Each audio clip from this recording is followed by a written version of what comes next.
Good evening and welcome to another episode of Experience Bar, where we're turning video games into cocktails. My name is Jack and I will be your bartender for tonight as we create a drink based around the bloodiest game since Mortal Kombat, the Pungent Blood Cocktail from Bloodborne. Let's get started.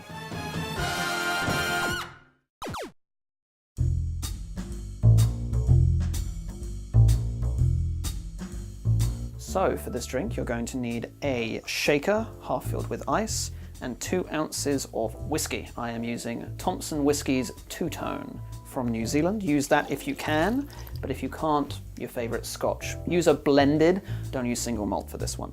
You're gonna follow that up with half an ounce of lemon juice and 3/4 ounces of simple syrup. Give this a good shake.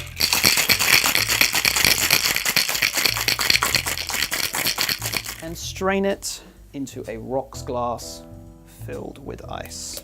Now you have to make sure that you leave a little bit of room at the top, maybe about half an inch or so.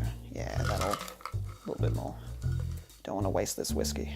And for the final step, you are going to take an ounce, half an ounce of mulled red wine, and you are going to carefully layer it over the back of the bar spoon, over the top of your drink.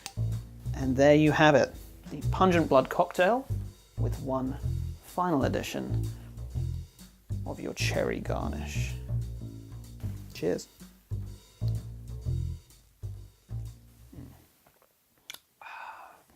Bloodborne is one of those games, right, that is extremely frustrating to people like me. People like me being people who aren't particularly good at video games and yet enjoy them anyway. Don't get me wrong, I can just about hold my own in games like Apex Legends and stuff, but when it comes to things like Dark Souls or Bloodborne or Sekiro now, it ends up with me throwing my controller across the room half the time, especially when I end up with boss battles. One such boss that I found particularly annoying was the Blood-Starved Beast. I just could not find a way past this particular creature until I went on the subreddit and discovered that one of the items that I had stockpiled, the Pungent Blood Cocktail, was effective against this particular boss, right? You could just throw it and then just stab the shit out of them while they were distracted, and then throw another one and just stab the shit out of them while they were distracted. That really frustrating fight suddenly became a cakewalk. I cheesed the shit out of that particular boss fight.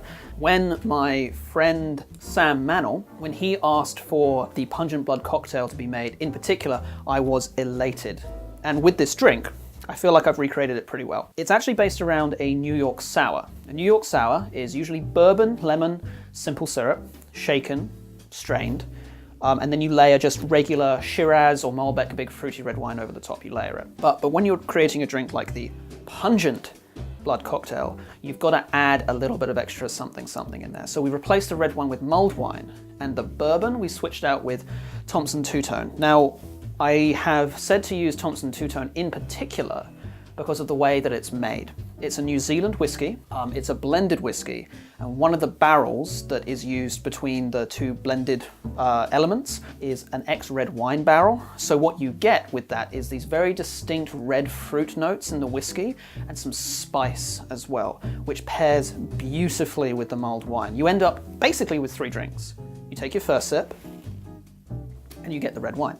You take your 3rd or 4th sip and you get a combination of the red wine and the whiskey together.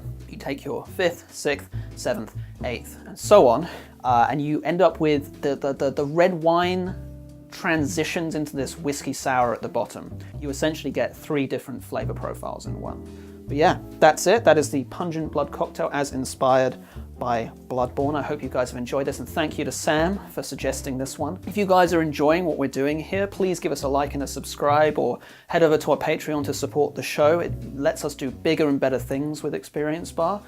You can head over to our socials for some outtakes and extra content, and remember, we do produce new recipes every single week and videos every 2 weeks for Experience Bar, so keep an eye out for us on notifications in your YouTube sidebar. But until we see you next time, cheers.